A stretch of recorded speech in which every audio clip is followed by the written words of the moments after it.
देखो Indian super hero की ना चलने की निराशा तो हम लोग के पास है एंड नॉस्टैल्जिया भी हम लोगों के पास है कि भाई शायद से कुछ चली है, शायद से नहीं चली है, शायद से सिर्फ हम लोग ये सोच रहे हैं कि भाई उनके बॉक्स ऑफिस का कलेक्शन डाउन है तो उनकी मूवी नहीं चल पाई। बट आज जाके हम लोग सोचते हैं कि भाई रावण बहुत ज्यादा क्लासिक थी, भाई रोबोट आई थी ना बहुत ज्यादा क्लासिक थी, फ्लाइंग जेट आई थी उसको नॉस्टैल्जिया की तरह इस्तेमाल करा जा रहा है। क्या वो सच में बेटर थी एंड क्या हमारे पास कुछ बेटर माल है? सच में कह रहा हूँ कि भाई हमारे पास एक बेटर माल है जिसको हम लोगों ने प्रेज नहीं दिया है। And Indian super hero movies की यही गड़बड़ है कि हम लोग को पता ही नहीं किसको प्रेज करना है किसको प्रेज नहीं करना है। एंड प्रेज करने लायक जो मूवी थी कि भाई अगर वो चल जाती और तरीके उस हिसाब से मूवीज बनती ना, पार्ट 2 आता उसका पार्ट 3 आता, नहीं तुम लोग नहीं चाहते कि भाई भाभी जोशी वापस आए। मुझे बहुत ज्यादा दुख लगा कि भाई वो अपना बजट ही रिकवर अप नहीं कर पाई एंड बहुत अच्छी तरीके से उसने बजट मैनेज करके चली थी क्योंकि उसमें सुपर हीरो कॉन्सेप्ट था but without the super powers and जो मुझे बहुत ज़्यादा फैंटास्टिक लगा था आज भी। एंड ओवरऑल इसमें एक बात इंक्लूड करूँ, वो ना सुपर हीरो मूवी इस वजह से ही लोगों के दिलो दिमाग में अभी तक जागरूक है क्योंकि उसके पीछे जो फेस है हीरोइज्म वाला उसकी वजह से हम लोग उसको नहीं जानते। हम लोग जानते हैं उसको इस वजह से क्योंकि सुपर हीरो है। सुपर हीरो मूवीज में यही गड़बड़ है कि भाई हम लोग ना ऐसे आदमी को उठाते हैं जानबूझ के जो ऑलरेडी पॉपुलर है। एंड मैं ये नहीं कहूँगा भाई पॉपुलर आदमी को उठाओ मत उठाओ, वो तुम्हारी मर्जी है, बट उसकी वजह से ना वो सुपर हीरो ओवरऑल डाउनग्रेड हो जाता है कि भाई उस सुपर हीरो पे उतना ज़्यादा ध्यान जाता ही नहीं, ध्यान जाता है तो सिर्फ उस पॉपुलर फेस पे। एंड उसके बाद तुम लोग एक्स्ट्रा करिकुलम एक्टिविटीज उसके अंदर जोड़ते हो कॉपी कैट वाली, वो भाई बुराइयाँ होना लाजमी है क्योंकि तुम लोग रॉ अनफिल्टरनेस को हटा देते हो कि भाई अगर रॉ चीज़ें दिखेंगी अनफिल्टर वाली चीज़ें दिखेंगी तुम लोग कॉपी मत करो, जो भी हो रहा है जैसे हो रहा है स्क्रिप्ट के हिसाब से करो, वो नहीं करना है। तुम्हें करना है कॉपी, जो कॉपी तुमसे होगा नहीं क्योंकि हमारे पास बजट नहीं है, हमारे पास उस तरीके के कैमरास नहीं है, उस तरीके से एंगल्स से हम लोग शॉट नहीं ले सकते, उस तरीके से सिनेमाटोग्राफर नहीं कर सकते उस हिसाब से चीज़ें। एंड करनी है तो भाई टू द परफेक्ट करो, तब जाके हम लोग प्रेज भी करते हैं। लाइक फ्लाइंग जेट का एग्जांपल सामने आता है कि भाई जो भी इसका स्लोमो वाला सीन था वो कॉपी है भाई। एंड वो कॉपी इस तरीके से कि क्रिंज लगता है देखने में।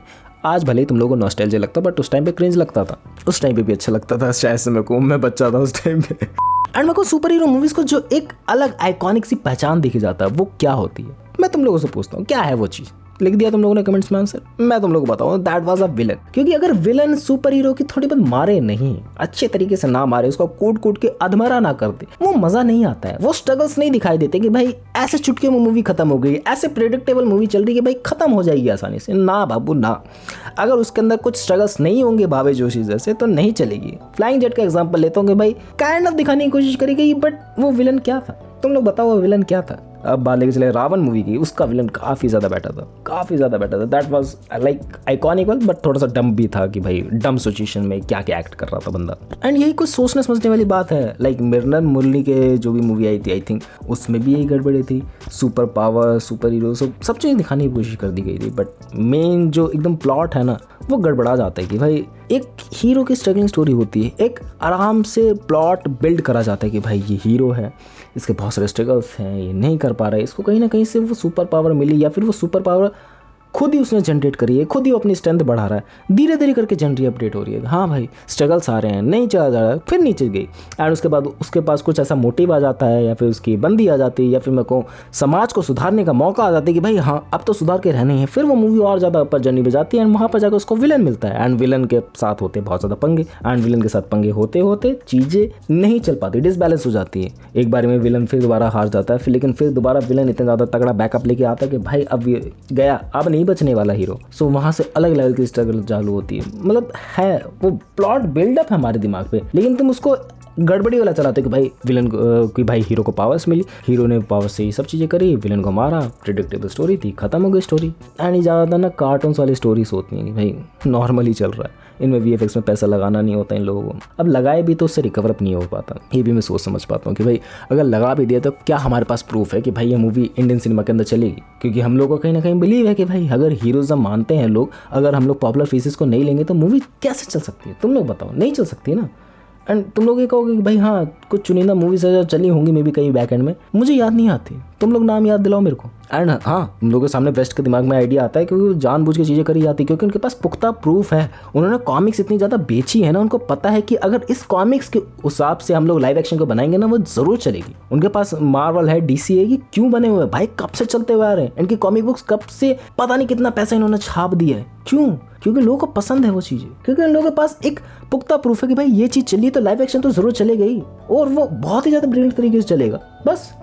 एंड हमारे पास भी है कॉमिक बुक्स, मैं ऐसी बात नहीं कहूँ हमारे पास कॉमिक बुक्स नहीं है, हमारे पास कॉमिक बुक्स के हीरोज नहीं जिसको हम लोगों ने कभी ना कभी टाइम पे देखा नहीं है। I heard a story, a lot of story about the Indian mythology से जो निकली है, बट उसकी उस हिसाब से सेल्स नहीं है एंड उस सेल्स का डाटा नहीं है कि भाई अगर इस पर मूवी बनाई जाए तो कैसे बनाएंगे, अगर इस पर ओवरऑल मूवी बनाई जा रही है तो इस पर वीएफएक्स बहुत ज़्यादा खर्चा आ रहा है, कैसे करेंगे उसको पुल ऑफ, नहीं कर पाएंगे। एंड कर पाएंगे तो कौन ही प्रोड्यूसर उस पर पैसा लगाना चाहेगा। एंड इनको यूनिवर्स बनाने की बड़ी ज़्यादा चुल रहती है कि भाई यूनिवर्स पहले स्टैब्लिश कर देंगे, कुछ करे ना करे, अब तो यूनिवर्स बना रहे हैं हम लोग। छोटी से छोटी बजट मूवी का जो पुरानी कभी आइकॉनिक टाइम पे चली थी, जिसको एक नॉस्टैल्जिया हमारे दिमाग में फिट है, उसको भी बर्बाद करने पे तुले हुए हैं कि भाई उसका भी यूनिवर्स बनाएंगे। क्यों? तुम्हारी एक मूवी चल नहीं रही है, तुम लोग दूसरी मूवी कैसे बना रहे हो? तुम्हारे पास प्रूफ है? नहीं, तुम्हारे पास बस इसी बात का प्रूफ है भाई पास में मूवी चली तो शायद से इस टाइम पे चलेगी, उसका नाम लेने से डेफिनेटली चलेगी। इस हिसाब से चलती है मूवीज इंडिया में एंड उसमें पॉपुलर फेसेस होने चाहिए। एंड मेरे दिमाग में अभी रिसेंटली का एग्जांपल आता है, लोका चैप्टर 1 का मूवी बनाई थी उस बंदे ने, मूवी बहुत अच्छे तरीके से पुल अप करके गई थी एंड जो सस्पेंस बिल्डअप था, जो ओवरऑल स्टोरी थी, ओवरऑल जो सुपर पावर्स थी, बहुत ज़्यादा मजा आया देख के। लोगों ने क्यों पसंद करा? अच्छी थी वो, इस वजह से प्लॉट था, स्ट्रगल था, सस्पेंस था, इस वजह से। एंड और भी ऐसी मूवीज आएंगी आगे एंड उन्होंने चैप्टर स्टैब्लिश कर दिया कि भाई चैप्टर ये है तो चैप्टर आगे और भी आएंगे इस तरीके के। बट हम लोग अभी नहीं सुधरेंगे, अभी हम लोग को और भी टाइम लगने वाला है। मैं कहता हूँ ना, बस टाइम विल हील दैट। जब तक इनके पीछे फट्टे नहीं पड़ेंगे तब तक नहीं सुधरने वाले। हर बार मैं यही क्यों कंक्लूड कर रहा हूँ, कंक्लूजन ही यही है क्योंकि इनके पास कुछ सार है नहीं एंड गड़बड़ी वहाँ पर है जहाँ पर हम लोग नॉस्टैल्जिया हिट करने लगते हैं। उस वजह से हम लोग मूवीज देखने जाने लगते हैं कि भाई मूवीज़ देखेंगे हम लोग तो नॉस्टैल्जिया की वजह से। एंड कॉमिक कल्चर अपने यहाँ है नहीं, बता दिया मैंने तुम लोगों को। कॉमिक कल्चर हुआ करता था पास्ट में, बट अब सोशल मीडिया ने उस चीज़ को तबाह कर दिया। By the way social media पे भी कुछ ऐसी ऐसी चीज़ें हैं जो कमाल कर रही हैं। लाइक मैं तुम लोगों का एग्जांपल पर लेके बताता हूँ, हनुमान का एक टाइम पे टीज़र आया था एंड वो टीज़र बहुत ही ज़्यादा ब्रिलियंट तरीके से पुल अप करा गया था, बहुत ही ब्रिलियंट तरीके से पुल अप करा गया था एंड उसकी बहुत ज़्यादा हाइप चली थी मार्केट में, बहुत ज़्यादा शॉर्ट्स को सर्कुलेट हुए थे। बट एट देन उस मूवी को बनाने के लिए पैसे चाहिए, कौन प्रोडक्शन हाउसेस उस मूवी को बनाएगा? उस टाइम में तो बहुत सारे लोग सपोर्ट कर रहे थे, बट अब उसका नामो निशान नहीं है। क्यों? You already know the answer. That's for the video. मिलते हैं नेक्स्ट वीडियो में।